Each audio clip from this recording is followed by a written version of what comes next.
Good morning, everyone. See here, that topic 2 we have to already start, that is meaning and fundamental of double entry bookkeeping. So that already meaning that and definition of double entry bookkeeping, as well as what principles of double entry bookkeeping system. This theory is already we learn. Now we have to see that classification of accounts. See, first topic also we already learned that meaning and definition of bookkeeping and accountancy. Now what do you mean by accounts? Accounts का मतलब क्या है? An account is a summarized record of transaction relating to a particular person, asset, liability, particular head of expenses or income recorded at one place. इसका meaning क्या है? An account is a summarise record, कि summary record का पूरा summary रहता है relating to particular person. Okay, then asset, liability, particular head of expenses और income recorded at one place. मतलब सपोज बिजनेस है हमारा, तो बिजनेस के जो भी ट्रांजैक्शन है, जो भी परचेज और सेल, वो सब मतलब मंथ वाइज कलेक्ट करते हैं. फिर बिजनेस की प्रॉपर्टी कितनी है, लाइबिलिटी कितना है, मतलब बैंक से लोन कितना लिया है, particular head of expenses, total expenses कितना है, टोटल खर्चा कितना हुआ है, और टोटल इनकम कितना हुआ है, वो फुल हम लोग रिकॉर्ड करते हैं 1 ईयर के लिए. 1 year that is accounting year start from 1 April to 31 March. तो अप्रैल से लेके मार्च तक पूरा रिकॉर्ड एक साथ रखते हैं. And at the end of certain period of time it is necessary for the businessman to balance the account. उसके बाद क्या करते हैं? At the end of certain period of time, मतलब 1 अप्रैल से लेके 31 मार्च तक जो भी बिजनेसमैन के ट्रांजैक्शन है, बैलेंस द अकाउंट, मतलब वो पूरा टोटल करते हैं कि एसेट प्रॉपर्टीज़ कितनी है, लाइबिलिटीज़ कितनी है, एक्सपेंसेस कितना है, इनकम कितना है. And it is easy to find out the information. So it is easily हमें इंफॉर्मेशन मिल जाती है, लाइक टोटल कैपिटल, जैसे बिजनेस में पैसा कितना इन्वेस्ट किया है, बिजनेस के एसेट कितने हैं, बिजनेस की लाइबिलिटीज़ कितनी है, मतलब रिस्पॉन्सिबिलिटीज़ कितनी है, टोटल इनकम कितना है, and expenses etcetera of the business. मतलब इन शॉर्ट क्या है कि पूरे अकाउंट्स का समरी रिकॉर्ड करते हैं. ओके, और इससे हमें एक साल में कितना प्रॉफिट हुआ है, कितना लॉस हुआ है, ये सब एक साथ मिल जाता है. That is known as what? Account. उसके बाद हम डेफिनेशन देखेंगे. Definition of account according to G.R. Batliboi, he defines an account is summarise record of transaction affecting one person, one kind of property, or one class of gain or loss. इसका मतलब क्या है? Again, an account is summarise record of transaction. Transaction मतलब buying and selling के जितने भी business के transaction है उसका रिकॉर्ड करते हैं. और affecting one person, suppose one person का बिजनेस है, तो उसको इजीली समझ में आएगा कि कितना प्रॉफिट हुआ है और कितना लॉस हुआ है. उसके बाद वन काइंड ऑफ प्रॉपर्टी, जैसे कि प्रॉपर्टी है बिजनेस के फर्नीचर है, बिल्डिंग है, तो इसके ट्रांजैक्शन भी इजीली पता होते हैं. और वन क्लास ऑफ गेन और लॉस, मतलब कितना एक्सपेंसेस हुआ है और कितना लॉस हुआ है, वो सब हमें अकाउंट के माध्यम से पता चलता है. Now important part of this topic is classification of accounts. This classification of accounts is important. See, there are three types of principles of account is there. That is personal account, real account and nominal account. देखो कि classification हम अभी सीखेंगे. ये important है classification, क्योंकि पूरा BK subject that depend upon this classification of accounts. That is principles of accounts, personal account, real account and nominal account. Now what do you mean by personal account? देखो accounts के three classification, three types है. एक personal account है, दूसरा है real account and third one है nominal account. अभी we have to learn this chart, classification of accounts. That accounts is divided into two parts. First one is personal account and second one is impersonal account. Personal account is related with person. जैसे कि for example Amit account, then Priya account, Tejas account. Okay, so this is related with person, that is known as personal account. Okay, so what is the rule of personal account? Debit the receiver, credit the giver. This rule is important. Debit the receiver, credit the giver. Okay, one is receiver and one is giver, that come under personal accounting rule. So personal accounts, that personal account is related with person. Okay, now this personal account is again divided into three types. First one, natural personal account, then second one, artificial personal account, and third one, representative personal account. अभी personal account के भी तीन प्रकार हैं. First है natural personal account, जैसे कि हम लोग पर्सन हैं, जैसे Amit account, Suraj account, Priya account, Sunita account. This is the natural person. Okay, so this is come under natural personal account. उसके बाद है artificial personal account. Artificial personal account मतलब क्या है? It related with organisation, associations which are created by law. अभी artificial personal account मतलब जैसे कि कंपनी का नाम है, ऑर्गेनाइजेशन मतलब कंपनी का नाम है, एसोसिएशन है. Okay, and which is created by law मतलब कंपनी, सब कंपनी, जैसे बैंक का नाम आता है. ओके, जैसे कि MK जूनियर कॉलेज यहाँ पे मैंने लिखा है.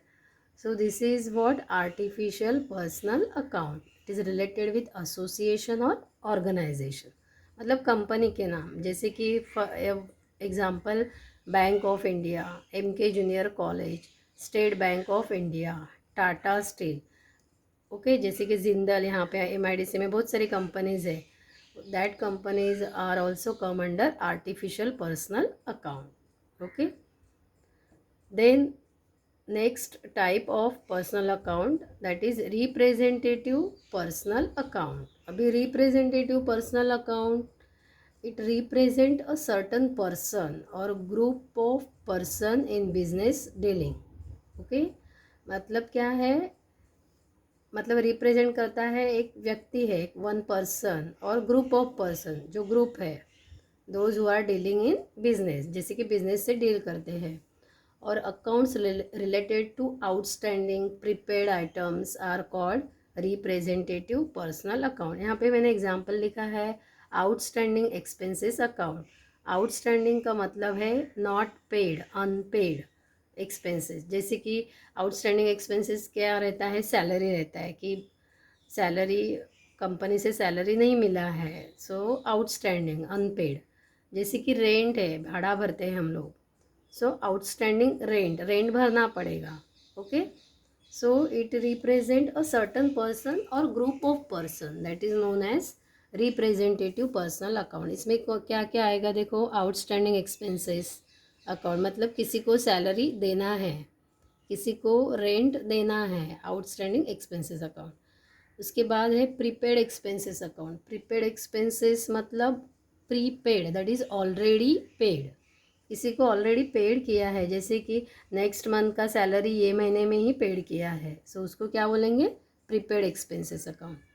उसके बाद income received in advance account, कि जैसे कि इनकम मुझे मिलने वाला है वो पहले से मिल गया, income received in advance. So that is come under representative personal account. Again I am explaining here, personal account is divided into three types: natural personal account, then artificial personal account and representative personal account. इसका rule है debit the receiver, credit the giver. Means receiver भी person है और giver भी person है.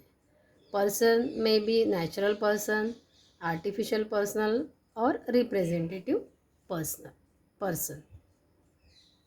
Then come to the another one, that impersonal account. Impersonal account, this is not personal account. Okay, So these impersonal account are again divided into two types, that is real account and another one nominal account. अभी ये real account this is related with property, okay, asset.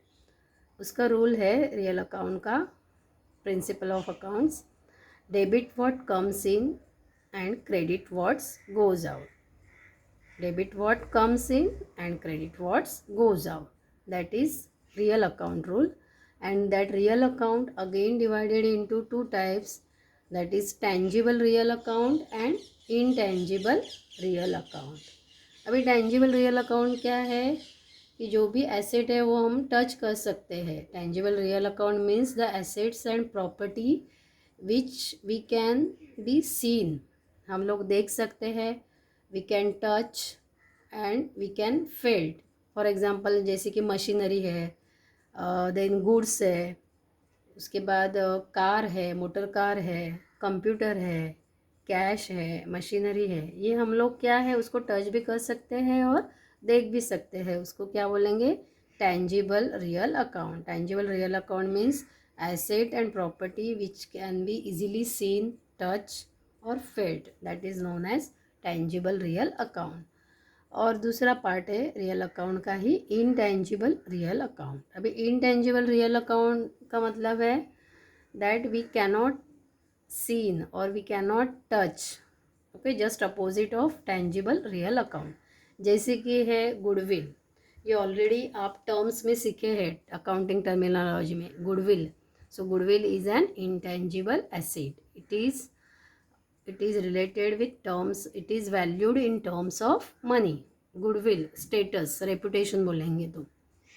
उसके बाद second है patents. Patents मतलब licence दिया जाता है business चलाने के लिए, ओके, या बिजनेस चलाने के लिए. और another important thing that we can run the business with the help of licence, that is patents. और थर्ड जो है copyrights means authority is given. जैसे कि बुक्स वगैरह लिखते हैं, so this is what copyrights. So this is also called as intangible real account. So goodwill, patents and copyrights.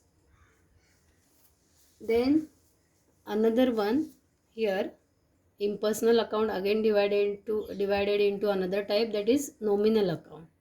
nominal account का rule है debit all expenses and losses, credit all income and gains. मतलब debit में expenses रहेगा और losses रहेगा, और credit में income रहेगा और गेंस रहेगा. जैसे कि डबल एंट्री में already we learn that they are having two effects, one is debit and another one is credit. एक डेबिट इफेक्ट होता है और एक क्रेडिट इफेक्ट होता है. And this nominal account is again divided into two types, that is expenses and losses, income and gains. okay, expenses and losses खर्चा होता है और नुकसान भी होता है बिजनेस में. और जैसे कि क्या है, बिजनेस में इनकम मिलता है और गेन्स दैट इज़ फ़ायदा भी होता है. Okay, now what is that expenses and losses? जैसे कि stationery account, purchase account, advertisement account. Business के लिए स्टेशनरी लगते हैं तो हम लोग परचेस करते हैं ना, तो एक्सपेंसेस हो गया स्टेशनरी अकाउंट. परचेस अकाउंट, खरीदी किया मतलब एक्सपेंसेस. एडवर्टाइजमेंट अकाउंट, एडवर्टाइजमेंट के लिए पैसा दिया, सो this is come under expenses and losses. और ये इनकम एंड गेन्स है another one. Income and gains में क्या है आएगा हियर, इंटरेस्ट रिसीव्ड अकाउंट. जैसे कि इंटरेस्ट मिल गया, बैंक से इंटरेस्ट मिल गया, interest received account, this is income. उसके बाद discount received account, this is also income. Sales account, this is also income. अगर रिसीव्ड वर्ड रहेगा दैट इज व्हाट इनकम. जैसे परचेज मतलब एक्सपेंसेस एंड सेल्स मतलब इनकम.